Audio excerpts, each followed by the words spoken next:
교장의 거꾸로 과학 교실 시작합니다. 오늘의 배움 주제는 다음과 같습니다.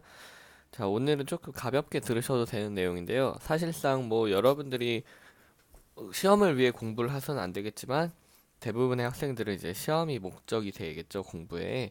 그런데 오늘 하는 내용은 사실 시험과 큰 연관이 있는 단어는 아닙니다. 이 단어는 정말 이 외권과 우주 개발이 나온 이 우주 과학이 어떻게 쓰이고 어떤 목적이 있고 어떤 역사를 가져왔는지 이런 것에 대해서 한번 살펴보는 시간을 갖도록 하겠습니다. 자, 우선 먼저 우주 탐사의 역사를 한번 알아보도록 하겠습니다. 자, 여러분 이런 건 억지로 외울 필요 없이 그냥 가볍게 저런 게 있었구나 하고 보시면 됩니다. 자, 1957년에 최초의 인공위성인 이제 스푸트니크 1호가 발사가 됩니다. 자, 이제 이거 스푸트니크 같은 경우는 소련의 인공위성이죠. 자, 그러면서 구소련에서는 이제 1959년에 달 탐사선 루나 1호도 발사하고요. 자, 시간이 흘러서 첫 유인 우주선인 보스토크 1호가 발사가 됩니다. 그리고 1969년 아주 유명한 이야기죠. 아폴로 11호를 타고 인류가 최초로 달에 착륙을 하게 됩니다. 자, 이때 이 아폴로 11호 같은 경우는 미국의 탐사선이죠. 미국의 이제 위성이 되는 거죠. 우주선이죠. 자, 그리고 1973년에 우주정거장인 스카이랩이 발사가 되고요. 1976년에 바이킹 1호가 화성에 착륙해서 지구로 사진을 보내게 됩니다. 그리고 1986년에 우주정거장인 미르가 발사가 됐고요. 그리고 1990년에 우주망원경, 허블망원경이 발사가 됩니다. 이 허블망원경은 아주 수많은 사진과 그리고 수많은 은하를 찾고 외계 은하를 엄청 많은 업적을 가지고 온 그런 망원경이죠.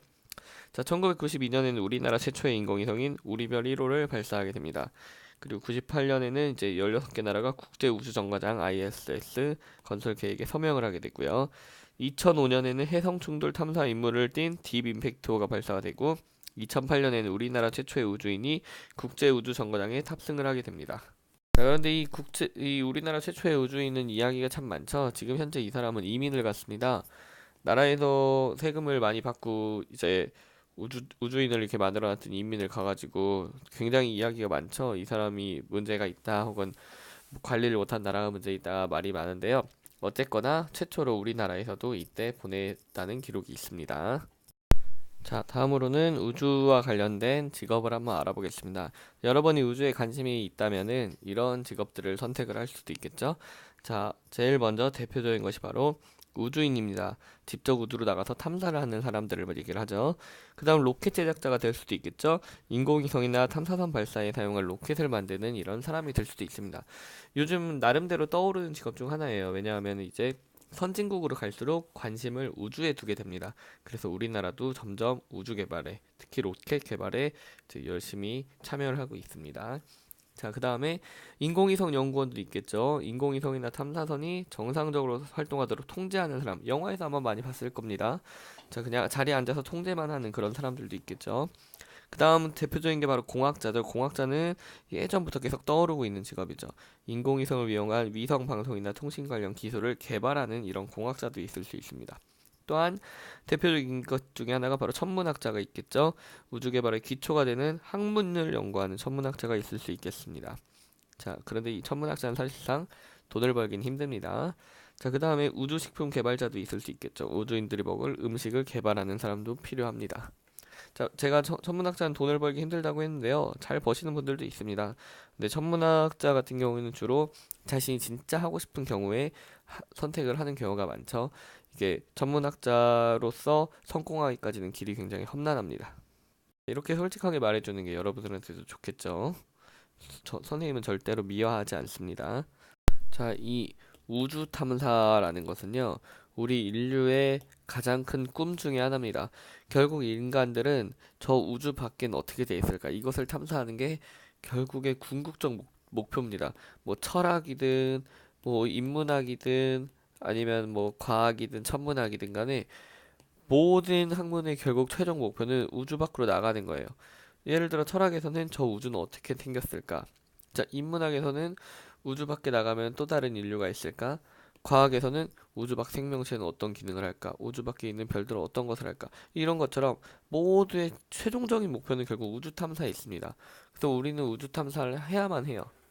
우주 탐사를 함으로써 얻을 수 있는 건 뭐가 있을까요? 대표적으로 뭐 자원을 일단 얻을 수가 있겠죠? 그리고 또 뭐가 있을까요? 우리의 새로운 터전을 얻을 수가 있겠죠? 자, 또 혹은 새로운 문명을 만날 수도 있습니다. 굉장히 여러 가지 장점들이 존재를 하고 있죠. 그래서 우리는 우주 탐사에 좀 더 긍정적으로 바라보고 우주 탐사를 위해서 나라에서도 세계적으로도 지원을 해줘야만 합니다. 자, 이런 역할을 수행하기 위해서 우주에는 전초기지가 있어요. 우리 과학자들이 우주 탐사를 위한 전초기지를 마련해 놨는데요. 그것이 바로 우주 정거장이라는 것입니다. 자, 우주 정거장. 자, 우주 정거장은 왜 존재를 하냐면요. 맨날 지구에서 우주 밖으로 나갔다 왔다 나갔다 왔다 하기가 너무 힘들어요. 돈도 많이 들고. 그래서 아예 중요한 프로젝트가 있으면 우주 밖에서 머무르면서 지구 밖에 여기 우주 밖에 우주 정거장을 만들어서 여기 머무르면서 이 주변 일들을 다 해결해 나가는 그런 그 뭐랄까요? 앞마당이라고 해야 되나? 그런 센터를 만들어 놓은 것입니다. 그래서 우주 정거장이 그런 역할들을 수행을 하고 있습니다. 자, 우리가 우주하면 대표적으로 떠오르는 게 바로 인공위성이죠. 이 인공위성에도 다양한 종류가 있습니다. 먼저 방송통신위성, 우리가 뭐 TV 볼 수 있게 해주거나 뭐 통신 역할을 할 수 있게 해주는 인공위성이 바로 요거죠. 그 다음에 행성탐사위성, 우주 밖의 공간을 탐사하는 그런 위성들도 있고요. 지구 원격 탐사위성, 기상이나 해양 변화 같은 것을 관측하는 이런 위성도 있고요. 항행위성, 이것은 바로 자동차, 비행기, 배 등의 위치를 추적하는, 즉 GPS의 역할을 하는 위성이 있고요. 기술 시험 위성과 같이 이제 인공위성 관련 기술이나 부품 등을 시험하는 역할을 하는, 그러니까 말 그대로 테스터죠. 테스트를 하는 그런 위성도 있습니다. 자, 인공위성의 역할은 여러분이 대체로 잘 알고 있을 겁니다. 방금 말한 게 다 그거죠. 인공위성이 있어야 비행기 항로를 추적하고요. 휴대전화로 통화하려면 위성이 있어야겠죠. 내비게이션 이거 없으면 요새 못 살죠. 위성으로 생중계 방송 보는 거 당연히 필요하고요. 일기예보를 할 수도 있고요. 지진 해일 발생을 예측할 수도 있고요. 그리고 지하 자원을 탐사할 때도 마찬가지로 위성이 쓰이고 있습니다. 이렇게 인공위성은 다양한 방면으로 쓰이고 있고요. 우리 생활에선 이미 인공위성이 뗄래야 뗄 수 없는 그런 영향을 미치고 있습니다. 자, 여기까지 해서 우리가 지금 외권과 우주개발 단원을 모두 살펴보았고요. 오늘 우주 탐사 관련해서도 쭉 살펴보았습니다.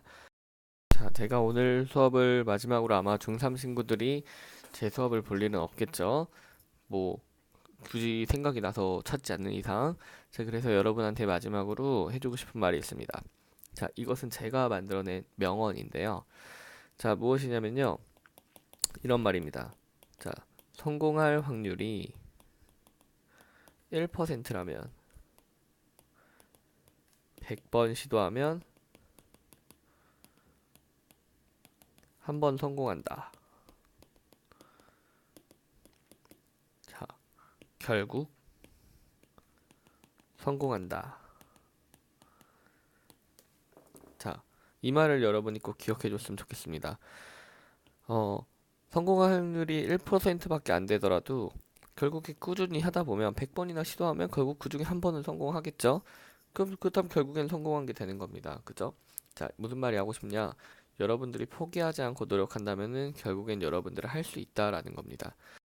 자, 여러분들이 알고 있는 유명한 위인들, 대부분의 위인들도 어릴 적부터 그렇게 막 천재였다거나 굉장한 재능을 보였다거나 위인이 될 만한 인물이었다거나 그랬던 건 아닙니다. 하지만 그들과 우리 일반인들이 다른 것은 무엇이냐? 그들은 포기하지 않고 끝까지 노력했던 사람들인 거죠. 자, 여러분들이 지금 앞으로 어디를 진학을 하든 혹은 뭐 어떤 삶을 살길 되든 간에 그 여러분들의 인생에서 항상 꾸준히 포기하지 않고 노력한다면, 여러분들의 인생을 열심히 살아간다면은 무엇이든지 할 수 있을 것입니다. 여러분들은 아직 굉장히 앞날이 창창하고요. 아직 어립니다. 여러분들이 할 수 있는 것을 다 선택을 할 수가 있으니까 항상 무엇을 하든 간에 열심히 살기를 당부드립니다. 자, 이상 직교장의 거꾸로 과학교실 중3은 마치도록 하겠습니다. 자, 수고 많으셨습니다.